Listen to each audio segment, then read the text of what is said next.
Pada dasarnya setiap anak-anak Tuhan harus diurapi. Nah, ada banyak pemikiran yang keliru di sini.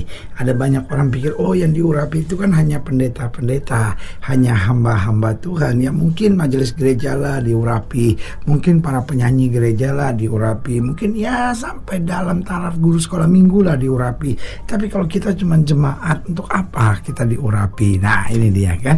Sehingga kita memisah-misahkan dan membeda-bedakan kelas di dalam gereja atau di dalam pelayanan atau di dalam kekristenan kita. Ada orang-orang yang diurapi, ada orang-orang yang biasa.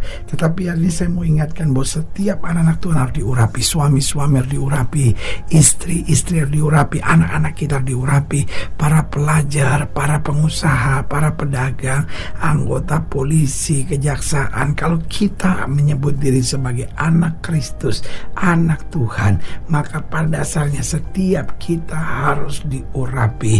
Karena waktu hidup kita diurapi, maka kita akan diberikan kemampuan ilahi untuk melakukan perkara-perkara yang Tuhan inginkan. Jadi kalau sudah tanya pengurapan itu apa sih? Pengurapan adalah kita diberikan kemampuan ilahi. Makanya Paulus bilang, aku ada sebagaimana aku ada karena Kristus. Bahkan Alkitab berkata, aku ada bukan lagi aku yang ada dalam aku, tetapi Kristus yang ada di dalam aku. Itulah diurapi. Artinya bukan saya mengandalkan kekuatan saya, tetapi kekuatan Kristus ada di dalam diri saya. Dan ketika kekuatan Kristus, kuasa Kristus ada di dalam diri saya, maka kekuatan dan kuasa Kristus itu yang akan memampukan kita mengerjakan pekerjaan-pekerjaan yang Tuhan kehendaki.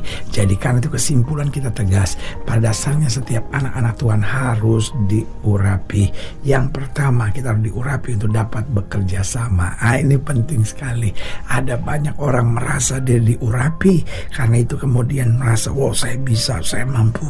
Akhirnya tidak mau bekerja sama, merasa diri yang paling superior, merasa diri yang paling hebat. Nah, buat saya orang-orang seperti ini adalah benalu di dalam pelayanan. Orang-orang seperti ini adalah dipakai setan untuk mendatangkan perpecahan dan kehancuran dalam tubuh Kristus.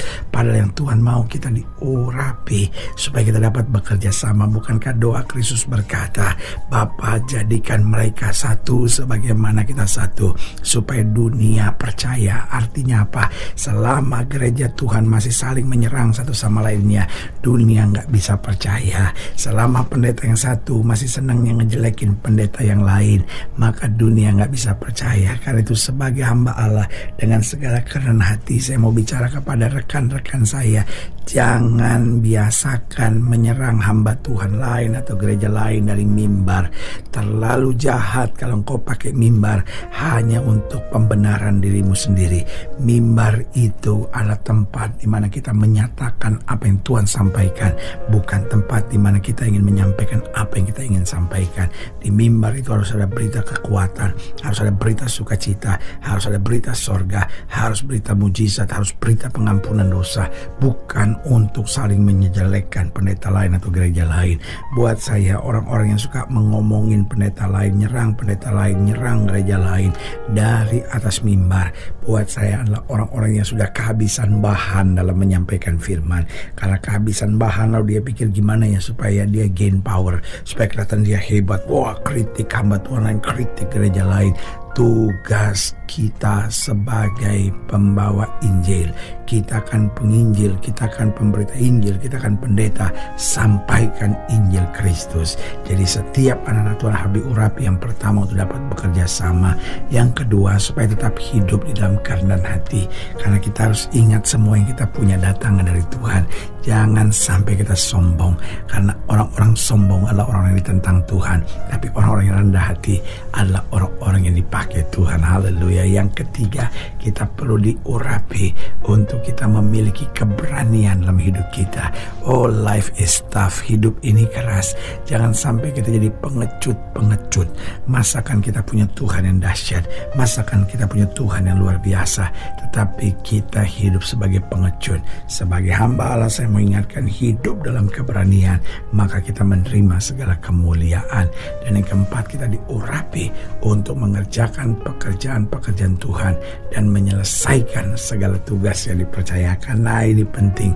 Ada banyak orang yang senang mengerjakan pekerjaan Tuhan, tetapi tidak menyelesaikan tugas yang dipercayakan. Kita bisa memulai, tetapi kita tidak bisa menyelesaikannya. Sebagai hamba Allah, saya mau ingatkan buat setiap kita, mari kita minta pengurapan Tuhan. Karena orang-orang yang menerima pengurapan Tuhan, dia sadar kalau dia bisa, dia mampu, dia sanggup, bukan karena kekuatannya, tetapi karena Roh Kristus yang ada di dalam dirinya. Haleluya. Selamat datang dalam program kita hari ini, Harinya Tuhan, sebuah program rohani yang kembali mengingatkan kepada kita betapa pentingnya kita menjadikan firman Tuhan sebagai dasar keseharian hidup kita. Karena selama kita jadikan firman Tuhan sebagai dasar keseharian hidup kita, langkah-langkah ke depan kita penuh dengan kepastian, kemenangan, berkat, mujizat, dan perkara-perkara besar. Haleluya. Dan dalam program ini kita sedang membahas tentang diurapi.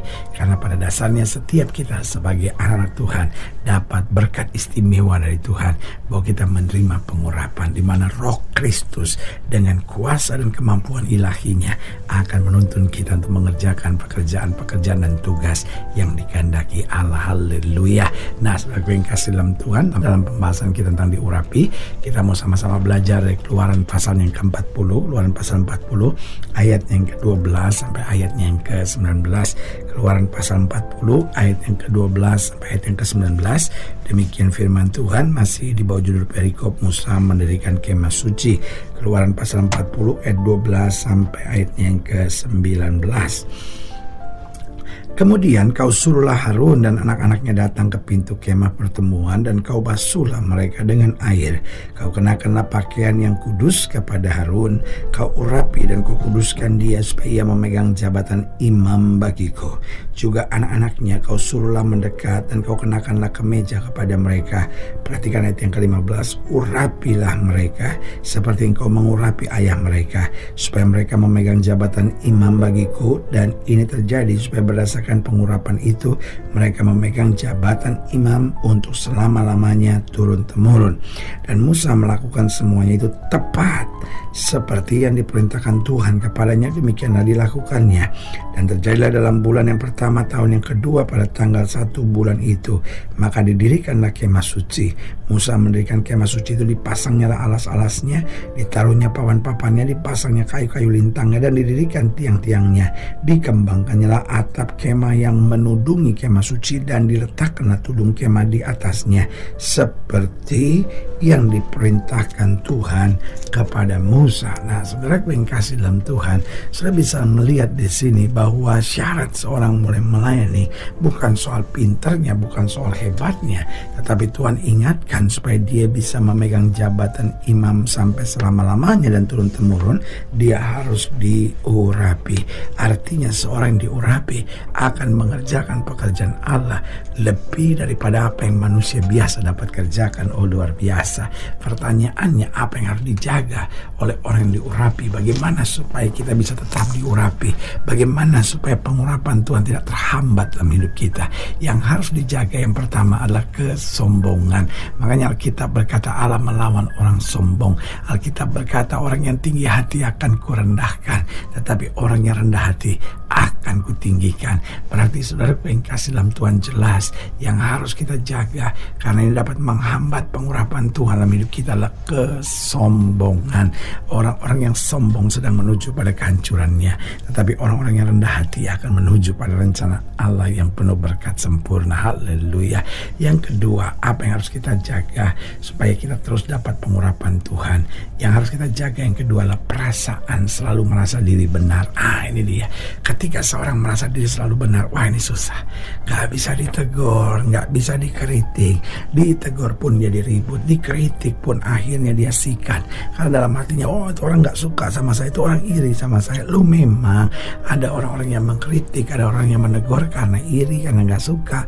Tetapi bukan berarti setiap teguran itu karena orang iri dan karena orang gak suka. Pertanyaannya, bisa gak gitu kita tahu kapan kita salah? Jangan kalau udah salah ngotot, saudara. Banyak rumah tangga persoalan gak bisa selesai selesai. Kenapa? Karena suami kalau udah salah ngotot, istri kalau sudah salah ngotot, orang tua sudah salah pun tetap ngotot, saudara. Sebagai hamba Allah, saya hanya mau ingatkan, mari kita menyadari bahwa kita pun ada kekurangan dan kelemahan, masih terus harus belajar. Jadi yang dapat menghambat kita menerima pengurapan Tuhan, yang pertama kesombongan, yang kedua selalu merasa benar, yang ketiga karena tidak hati-hati, karena kita ceroboh. Makanya Alkitab bilang berjaga-jagalah dan berdoalah supaya kamu jangan jatuh dalam pencobaan. Roh memang penurut tapi daging lemah. Artinya ketika kita diurapi Tuhan, maka yang harus kita jaga adalah kita harus hati-hati, kita harus renungkan lagi, kita harus doa lagi, kita harus jaga lagi. Jangan ceroboh supaya pengurapan Tuhan dalam hidup kita tidak pernah akan hilang. Dan yang keempat, apa yang harus dijaga oleh orang diurapi, yaitu kurang bergaul dengan firman. Ada banyak orang merasa, oh saya sudah diurapi Tuhan, Tuhan bicara saya langsung kok, saya sih tinggal dengar suara Roh Kudus. Wah, selalu saya bilang, mendengar suara Roh Kudus tanpa didampingi dan dibarengi dengan kerinduan untuk terus mempelajari firman akan mudah tersesat. Tetapi kalau kita dengar suara Roh Kudus dan kita hidup dalam firman, kita bergaul dengan firman dan dituntun oleh Roh Kudus, maka kita akan masuk pada dimensi ilahi yang luar biasa. Haleluya. Saudaraku yang kasih dalam Tuhan, jika sedang dilayani lebih jauh, hubungi kami melalui telepon, hubungi kami melalui surat, kunjungi website kami, karena kami ada untuk membawa Bapak Ibu Saudara senantiasa lebih dekat pada Tuhan dan mengalami kasih kuasa mujizat yang luar biasa. Haleluya. Secara khusus melalui program ini juga saya mau berdoa buat siap sedang sakit, siap sedang berbeban berat, karena saya percaya bahwa bagi Allah tidak ada perkara yang mustahil. Nah, saudara yang ingin didoakan secara khusus, boleh taruh tangan kanan saudara di dada dan kita akan berdoa. Mari kita berdoa. Bapa, dalam nama Yesus, hamba doa buat yang sakit, hamba doa buat yang berbeban berat, hamba doa untuk setiap mereka yang sedang menghadapi masa-masa yang sukar, karena hamba percaya bahwa bagi Allah tidak ada perkara yang mustahil. Bapa, hamba berdoa di dalam nama Yesus, Tuhan jamah yang sakit, Tuhan sembuhkan, yang lemah Tuhan kuatkan, susah Tuhan liburkan, yang jatuh Tuhan angkat, sehingga hari-hari yang penuh kemenangan boleh berlaku. Secara khusus hamba doa buat mereka yang taruh tangan kanannya di dada, di dalam nama Yesus Tuhan jamah, anugerah kasih karunia berkat kuasa Tuhan yang sempurna boleh terus terjadi. Bahkan mereka yang taruh tangan kanannya di dada, karena rindu menerima pengurapan Tuhan, Tuhan jamah sehingga hal-hal yang baik boleh terus terjadi. Kami bangga punya Tuhan seperti Yesus, dan kami mau imani terus pengurapan yang sempurna yang sudah Tuhan berikan dalam hidup kami. Di dalam nama Yesus kami berdoa. Haleluya. Amin. Saudara yang kasih dalam Tuhan, kita sudah berdoa. Ingat, Allah tidak pernah lalai menepati janjinya. Inilah saatnya buat kita untuk bangkit bersemangat, bersuka cita dalam menghadapi segala perkara. Karena kita tahu Yesus hidup, Yesus berkuasa, dan selalu menyediakan yang terbaik buat anak-anaknya. Doa saya menyertai saudara. Sampai berjumpa pada program berikut.